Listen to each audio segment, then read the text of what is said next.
तो दोस्तों, welcome back day 7। पिछले 6 दिन हमने न्यूरॉन बनाया, फॉरवर्ड पास समझा, लॉस निकाला और बैकप्रॉप से ग्रेडियंट्स भी निकाल लिए। लेकिन एक सेकंड के लिए ज़रा जूम आउट करते हैं। ये पूरा न्यूरल नेटवर्क है क्या चीज़ असल में? सीधा जवाब है एक फंक्शन।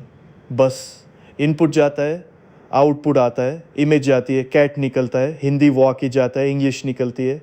हर न्यूरल नेटवर्क, चाहे बहुत बड़ा जीपीटी हो या छोटा सा एमएलपी, आखिर में एक मैथमेटिकल फंक्शन है F of x theta. X input है और थीटा उसके सारे वेट्स और बाइसेस हैं। मतलब नेटवर्क के अंदर जादू नहीं चल रहा, वही इनपुट वही थीटा तो वही आउटपुट। और जब थीटा बदलता है फंक्शन का व्यवहार बदल जाता है। बस इसी छोटे से विचार से आगे पूरी कहानी निकलेगी। और आज का पूरा वीडियो इसी एक सवाल पर है, सही थीटा ढूंढते कैसे हैं। इसका नाम है ऑप्टिमाइजेशन। अब एक गहरी बात, जब हम नेटवर्क को ट्रेन करते हैं हम असल में क्या कर रहे होते हैं? हम एक अननोन फंक्शन को कॉपी करने की कोशिश कर रहे होते हैं। मान लो कोई ट्रू फंक्शन है एफ स्टार, जो हर इमेज को उसका सही लेबल देता है। प्रॉब्लम यह है कि एफ स्टार हमें किसी ने दिया नहीं, हमें सिर्फ उसके कुछ सैंपल्स मिले हैं, हमारा डेटा सेट। तो न्यूरल नेटवर्क क्या करता है? वो अपने थीटा को एडजस्ट करके अपनी शेप को एफ स्टार की शेप के करीब ले जाता है। इसे कहते हैं फंक्शन अप्रॉक्सीमेशन। और यहाँ एक मशहूर थियरम है, यूनिवर्सल अप्रॉक्सीमेशन थियरम।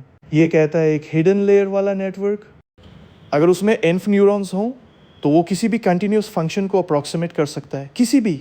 ध्यान रहे, अप्रॉक्सीमेट का मतलब बिल्कुल फोटोकॉपी होना नहीं है। हमें ऐसी शेप चाहिए जो देखे हुए सैंपल्स पे भी सही बैठे और नए इनपुट पे भी समझदारी से जवाब दे। इसी को जनरलाइजेशन कहते हैं। यही वजह है कि न्यूरल नेटवर्क्स इतने पावरफुल हैं। लेकिन थ्योरम सिर्फ ये कहता है कि कोई थीटा मौजूद है, वो ये नहीं बताता कि उस थीटा को ढूंढना कैसे है। और वही असली गेम है। डीप लर्निंग की सबसे ज़रूरी तस्वीर देखो, लॉस लैंडस्केप। ये जो सतह आप देख रहे हो, इसका हर पॉइंट एक पॉसिबल थीटा है, यानी नेटवर्क की एक पॉसिबल सेटिंग। और उस पॉइंट की हाइट बताती है लॉस। उस सेटिंग पर नेटवर्क कितना गलत है। ऊंचाई मतलब ज़्यादा गलती, गहराई मतलब कम गलती। तो ट्रेनिंग का मतलब एक लाइन में बोलो, इस लैंडस्केप पर सबसे नीचे वाला पॉइंट ढूंढो। Mathematically theta star equals argmin of L of theta. बस पूरी डीप लर्निंग इस एक लाइन में है। स्क्रीन पर बॉल को अपने नेटवर्क की करंट सेटिंग समझो। अगर वो ऊपर है, प्रेडिक्शंस में गलती ज़्यादा है। जैसे जैसे वो नीचे जाएगी, नेटवर्क के जवाब बेहतर होते जाएंगे। इसलिए हम बॉल नहीं, सीखने की पूरी प्रोसेस देख रहे हैं।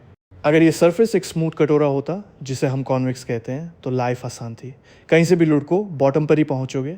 लेकिन न्यूरल नेटवर्क का लैंडस्केप ऐसा नहीं है, वो नॉन कॉन्वेक्स है। उसमें वैलीज़ हैं, रिजेस हैं, लोकल मिनिमा हैं जहां आप फंस सकते हो, और सैडल पॉइंट्स हैं जहां एक डायरेक्शन में वैली है और दूसरी में पहाड़ी। लाखों डायमेंशंस में ये सब हो रहा है। हम बस इसे 3D में इमेजिन कर रहे हैं। और ये वजह है कि ट्रेनिंग सिर्फ नीचे जाने का काम नहीं है, सही रास्ता चुनना भी है। कभी एक छोटी वैली बहुत अच्छी लगती है, लेकिन दूर कहीं उससे भी गहरी वैली हमारा इंतज़ार कर रही होती है। तो नीचे जाना है, फिर कैसे? यहाँ वापस आता है डे 6 का हीरो, ग्रेडियंट। बैकप्रॉप हमें हर पॉइंट पर ग्रेडियंट ऑफ एल दे देता है, वो दिशा जिसमें लॉस सबसे तेज़ी से बढ़ता है। तो सोचना आसान है, अगर वो अपहिल की दिशा है तो हम चलेंगे ठीक उसका उल्टा, डाउनहिल। और बस यही है ग्रेडियंट डिसेंट। अपडेट रूल सुनो, theta new equals theta old minus theta times gradient of L. ये माइनस साइन, ये छोटा सा माइनस साइन, पूरी डीप लर्निंग इसी पे चल रही है। और ईटा को कहते हैं लर्निंग रेट। ये तय करता है कि स्टेप कितना बड़ा होगा। हर स्टेप के बाद थीटा नया हो जाता है, फिर फॉरवर्ड पास, फिर लॉस, फिर बैकप्रॉप, फिर नया स्टेप। यही लूप हज़ारों बार चलता है। कोई एक जादुई जंप नहीं, बहुत सारे छोटे समझदार सुधार। और ईटा का चुनाव नाजुक मामला है। ईटा बहुत छोटा तो कन्वर्जेंस इतनी स्लो कि बुढ़ापे तक ट्रेन होता रहेगा। ईटा बहुत बड़ा तो बॉल वैली के आर पार उछलती रहेगी, या पूरा लैंडस्केप ही ओवरशूट कर देगी, लॉस एक्सप्लोड। हमें स्वीट स्पॉट चाहिए, इसलिए लर्निंग रेट डीप लर्निंग का सबसे इंपॉर्टेंट हाइपर पैरामीटर है।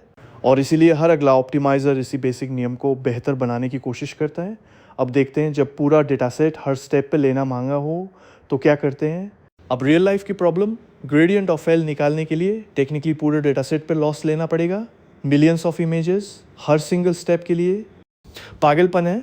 इसलिए हर स्टेप पर हम एक छोटा रैंडम मिनी बैच उठाते हैं, मान लो 32 इमेजेस, और सिर्फ उसी पर ग्रेडियंट निकालते हैं। इसे कहते हैं स्टोकैस्टिक ग्रेडियंट डिसेंट या SGD। अब ग्रेडियंट थोड़ा नॉइजी है तो बॉल थोड़ी ड्रैंक चलती है, लेकिन स्टेप्स इतने सस्ते हैं कि ओवरऑल ट्रेनिंग बहुत तेज़ हो जाती है। और मज़ेदार बात, यही नॉइज़ कभी कभी बॉल को शैलो लोकल मिनिमम से बाहर भी निकाल देता है। हर मिनी बैच डेटासेट की थोड़ी अलग तस्वीर देता है, इसलिए हर ग्रेडियंट परफेक्ट नहीं होता, पर एवरेज में दिशा सही रहती है। प्रैक्टिस में यही ट्रेड ऑफ बहुत काम का है। थोड़ा शोर स्वीकार करो, बदले में बहुत ज़्यादा तेज़ सीखो। लेकिन लंबी पतली वैलीज में एसजीडी भी परेशान होता है। वहाँ ग्रेडियंट आर पार पॉइंट करता है और बॉल जिगजैग करती रह जाती है। फिक्स क्या है? फिजिक्स से उधार लो मोमेंटम। बॉल को मेमोरी दे दो। हर स्टेप पर नया ग्रेडियंट पूरा फॉलो मत करो, पुरानी वेलोसिटी का कुछ हिस्सा साथ रखो। अपर रूल है, वेलोसिटी इक्वल्स बीटा टाइम्स पुरानी वेलोसिटी प्लस नया ग्रेडियंट, और थीटा वेलोसिटी की दिशा में मूव करता है। बीटा यूजुअली 0.9, मतलब 90% पुराना मोमेंटम और 10% नया सजेशन। अब जिगजैग वाले हिस्से कैंसिल होते जाते हैं और वैली के साथ वाली स्पीड जमा होती जाती है। बॉल भारी हो गई, अब वो रुकती नहीं, यानी मोमेंटम सिर्फ तेज़ नहीं, उसकी दिशा भी बेहतर है। जहाँ शोर बार बार लेफ्ट राइट धकेलता है, वहाँ पुरानी वेलोसिटी बॉल को उसके असली गोल की तरफ बनाए रखती है। एक आखिरी प्रॉब्लम, इस प्लेटो को देखो, एक दिशा में सरफेस बहुत स्टीप है, दूसरी में लगभग फ्लैट। एक ही लर्निंग रेट दोनों के लिए। स्टीप दिशा में ईटा बड़ा हो तो ओवरशूट, फ्लैट दिशा में वही ईटा छोटा हो तो क्रॉल। आइडियल क्या होगा? हर दिशा का अपना लर्निंग रेट, स्टीप में छोटे स्टेप्स, फ्लैट में बड़े। और यही करता है एडम, आज का डिफ़ॉल्ट ऑप्टिमाइज़र। ये दो चीज़ें ट्रैक करता है। पहली, ग्रेडियंट्स का रनिंग एवरेज एम, यही वो मोमेंटम है जो अभी देखा। दूसरी, ग्रेडियंट्स के स्क्वायर का रनिंग एवरेज वी, ये बताता है कि हर दिशा में ग्रेडियंट कितना बड़ा रहता है। सोचो, एम कहता है अभी तक आम तौर पर जाना किधर है, और वी कहता है उस दिशा में रास्ता कितना रिस्की या कितना तेज़ ढलान वाला है। एडम दोनों बातें सुनता है, फिर कदम रखता है। अपडेट में हम एम को रूट वी से डिवाइड कर देते हैं। इसका मतलब जिस दिशा में ग्रेडियंट हमेशा बड़ा है, डिनोमिनेटर बड़ा और स्टेप छोटा। जिस दिशा में ग्रेडियंट छोटा है, डिनोमिनेटर छोटा और स्टेप बड़ा। ऑटोमेटिक, हर दिशा के लिए लर्निंग रेट एडेप्टिव, इसलिए नाम है एडेप्टिव मोमेंट एस्टिमेशन। और बस ये तीन equations, theta minus eta times M upon root V, आज दुनिया के लगभग हर बड़े मॉडल को ट्रेन कर रही हैं। जीपीटी भी इसी से सीखा है। डिफ़ॉल्ट होने का मतलब हर केस में परफेक्ट होना नहीं है, तो शुरुआत के लिए एडम बहुत मजबूत चॉइस है, क्योंकि ये मोमेंटम और एडेप्टिव स्टेप साइज दोनों फ़ायदे एक साथ देता है। तो अब हमें पता है ट्रेनिंग क्या है, लैंडस्केप पर उतरना। लेकिन लैंडस्केप बनता किससे है? उस फंक्शन के आर्किटेक्चर से, एफ की शेप से। अलग अलग प्रॉब्लम्स के लिए हमने अलग अलग आर्किटेक्चर्स बनाए हैं। चलो क्विक टू करते हैं। सबसे पहला MLP, multi layer perceptron, fully connected layers. यही हम डे 1 से बनाते आ रहे हैं, जनरल पर्पस टेबल्स और सिंपल डेटा के लिए। इमेजेस के लिए CNN, कॉन्वोल्यूशनल न्यूरल नेटवर्क। ये पूरी इमेज को एक साथ नहीं, छोटे फिल्टर से स्कैन करता है, क्योंकि इमेज में बिल्ली कॉर्नर में हो या सेंटर में, बिल्ली बिल्ली ही है। शुरुआती फिल्टर्स एजेस और छोटे पैटर्न देखते हैं, आगे की लेयर्स उन्हीं पैटर्न्स को जोड़कर आँख, कान, चेहरा जैसी बड़ी चीज़ें पहचानना सीखती हैं। सीक्वेंसेस के लिए RNN, रिकरेंट न्यूरल नेटवर्क। ये एक लूप रखता है, हर वर्ड पढ़ते वक्त पिछले वर्ड्स की मेमोरी साथ लेकर चलता है। फिर आया ट्रांसफॉर्मर, उसने RNN का लूप हटाकर अटेंशन लगा दी। अब हर वर्ड हर दूसरे वर्ड को सीधे देख सकता है। यही आर्किटेक्चर GPT के अंदर है। इसका फ़ायदा ये है कि दूर का कोई ज़रूरी वर्ड भी पास जैसा लग सकता है। मॉडल को याददाश्त की एक लंबी चेन में धीरे धीरे चलना नहीं पड़ता, अटेंशन सीधे रिलेशन पकड़ लेती है।